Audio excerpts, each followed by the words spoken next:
David, in the overall time you've been on YouTube and a content creator, how would you describe your time doing this? And would you have any tips and pointers for new people looking to try something similar? Wow. Man, I could speak for days on this because it's been my life, hasn't it? I'll come to the tips and pointers at the end of the answer, but let me just talk about how it's been. And it's so strange, this thing of YouTuber or content creator, because I don't know. Maybe it's just my age. Maybe there are young people who do say, I'm going to be a YouTuber. I'm going to be an influencer or a creator or a content creator or whatever. The problem for me is in my working life, those jobs didn't exist and now they do exist. And there's no point in time where it's like, now you can do that. That's an option. It's just a very kind of gradual fluid thing, and being a creative person, you get involved in podcasting and then YouTubing, and then if you've got a bit of drive and a bit of oomph about you do more and you do more. And then I think there's probably a lot of people like me, people who are probably older content creators that have just kind of ended up doing it because the thing happened, the opportunity arose with the growth of the internet and with the growth of YouTube, and the fact that you didn't have to work for a TV company to be able to talk about football or work for a newspaper, traditional media versus new media. And then all of a sudden you start doing it, you do it a bit more, and you are that thing. And I don't know whether it's like imposter syndrome or whatever, but I'll never truly believe that I'm a YouTuber or I'm an... I went to that thing at the playoff final the other day, and the guy from the EFL was like chaperoning me, which is ridiculous to even say, at Wembley Stadium. And he gets a phone call and he's daddy. He says, I'm just with one of our influencers. Give me 5 minutes. And I'm like, what? So it's happened. Yeah, I'm an influencer. I'm a YouTuber. I'm a content creator. So that's absolutely mad how it's happened. And I'm very lucky on the one hand to be able to do it because it's really, really fun. But on the other hand, I'm quite proud of myself because I know how competitive it is and I know how hard I've worked in order to even have it be like part of your income or your earnings or what have you. So yeah, that's great. How would I describe my time? I mean, oh my God. So what I don't want to do here is be a big snowflake moaner about the fact that each and every day I walk out the back door of my kitchen into my garage office, talk about football to basically friends, and that's my job or part of my job. I still do, I'm a musician by trade, so I still do some piano teaching. I accompany a choir. I go and play gigs.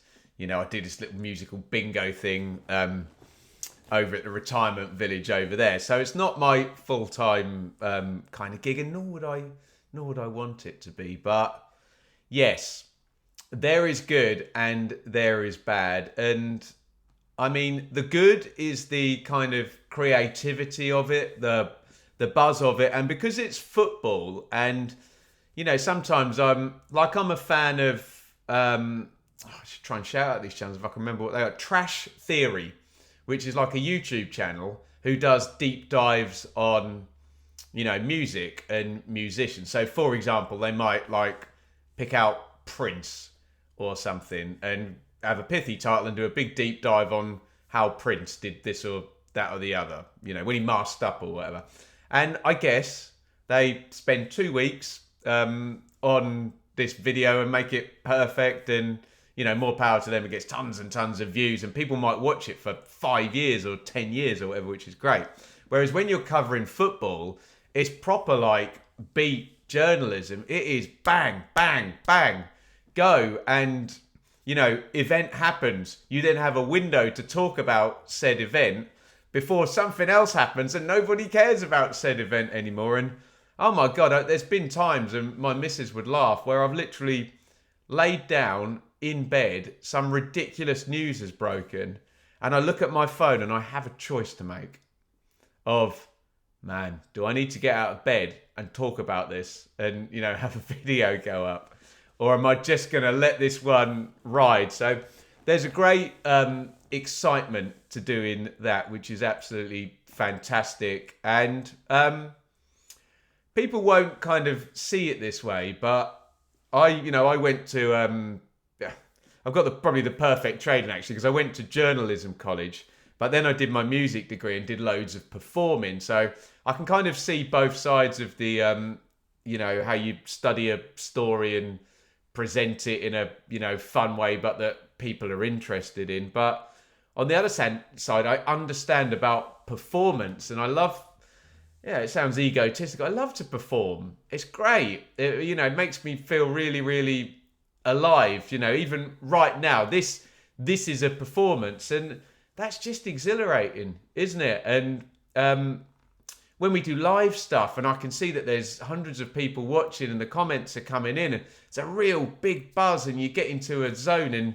you feel great, and it's kind of like, oh, that's a life well spent performing, in my opinion. I know other people, it's not for them. They don't want to do that. They find it stressful. That's not their thing. Fine, but it's something I really, really enjoy. So I absolutely love that side of it. And there's even times where, you get a bit hyped up and you're doing a pre-recorded thing here and you talk and you bang, bang, bang, you finish the piece and it's like, yeah, I feel really, really great after doing that. So very, very gratifying. I'll come on to the bad things in a minute. Don't worry. If people are really interested in hearing about that. But the other good thing, which is really, really flattering, is people care what I have to say.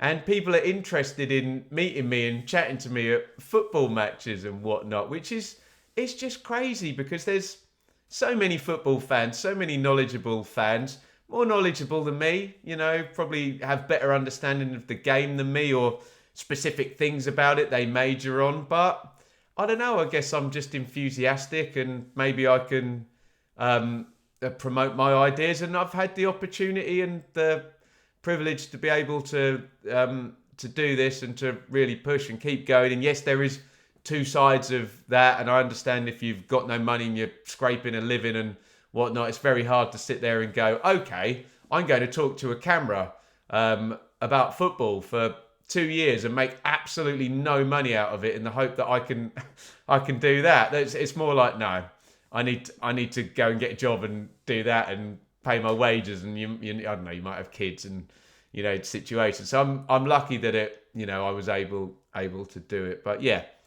just brilliant, all of that side. There are downsides to it, I must admit. I mean, it is a grind, and it is never ending, especially with football, and every single day you're at it and you're like, what's the next thing? I think that's tough. The idea that literally you put one thing up in this football YouTube thing, you get it up, you upload it, you have absolutely no time to be proud of it. You can't sit there and watch it and, I'm going to sit and read all the comments and sit and have a cup of tea and just watch my video and bask in the fact I made a video. You put the thing up and you almost forget about it. You go, okay, done, job done, next. What's next? What's next? That's really tough. That's a grind, and you almost have to have stuff planned out that you know what your regular week looks like and what's coming next, because that's stressful as well. Your views might be going down and you're not having a great week, and it's like, oh my God, what do I talk about next? It's tricky. So, and on the one hand, I like having a schedule and people I speak to regularly and regular shows that we do. But on the other hand, I quite like this closed season stuff where it's like, let's be creative. Let's talk about whatever the hell we liked.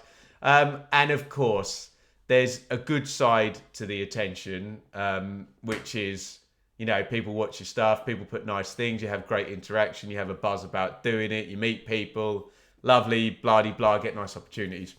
The bad side is that, human beings can just not be very nice, and some human beings are spiteful and jealous nasty people. And some human beings, they're not trying to be horrible, but they just don't quite get the line of communication and how what they're saying is going to be received by the person on the other end, or even understanding that it is going to be received on the other end. I probably find that stuff harder to deal with than the actual people who are outright spiteful. So if someone's just outright spiteful and nasty, I'm fairly good now at putting that in a box, looking at it and going, oh, what a bitter, horrible person.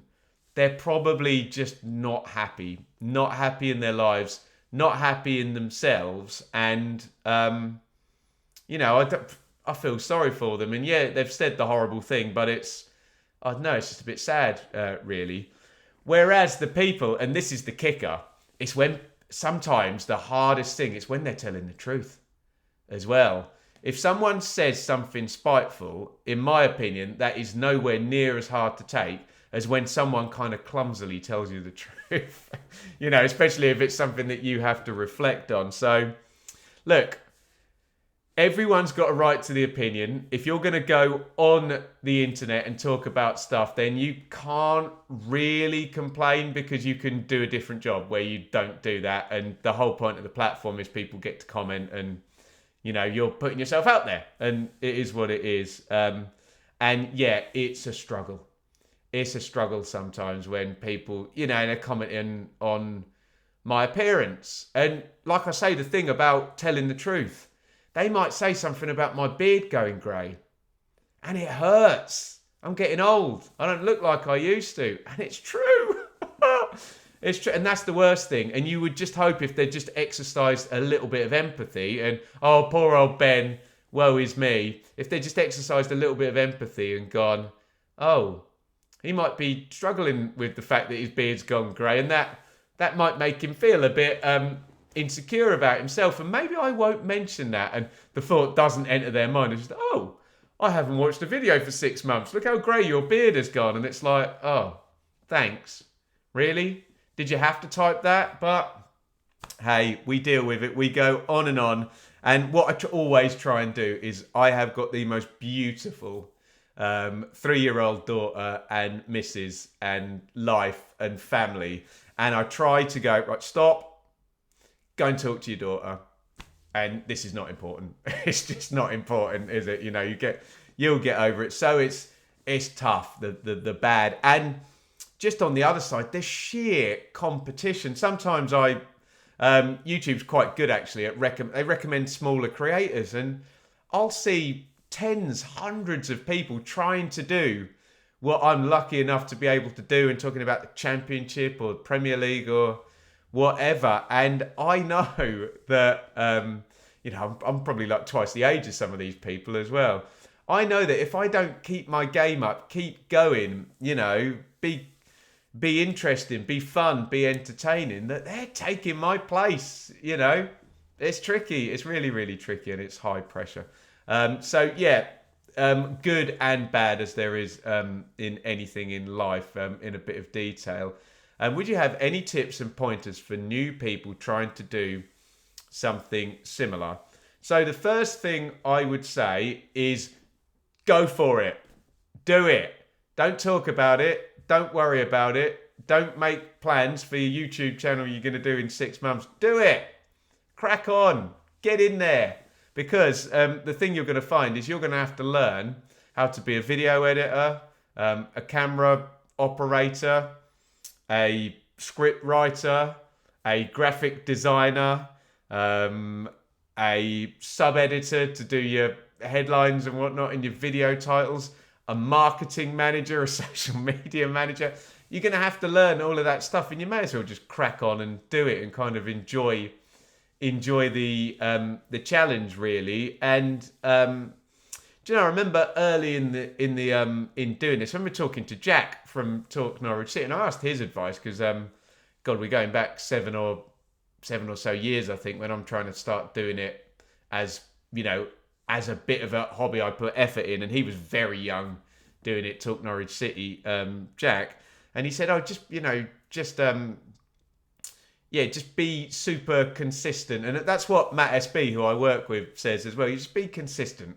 You know, just try and be really regular. You know, if it's once a week, then make sure it's once a week and you're going to do it. But you're not going to do it once a week for 3 weeks and then cry because you got no views. You've got to do it once a week for 5 years and just keep doing it and keep doing it. Or if it's once a day, or if it's Mondays and Thursdays or whatever, just stick to it, keep doing it, keep doing it, keep doing it, and judge your results over a long time horizon.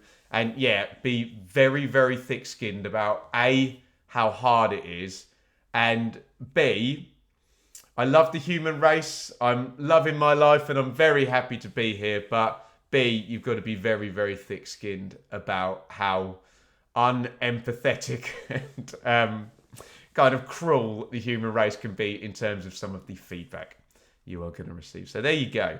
A little bit of insider chat about YouTube itself. We'll put that out as a clip. Actually, that might be quite a fun one for people to interact with. Get in the comments on that if you have anything to say.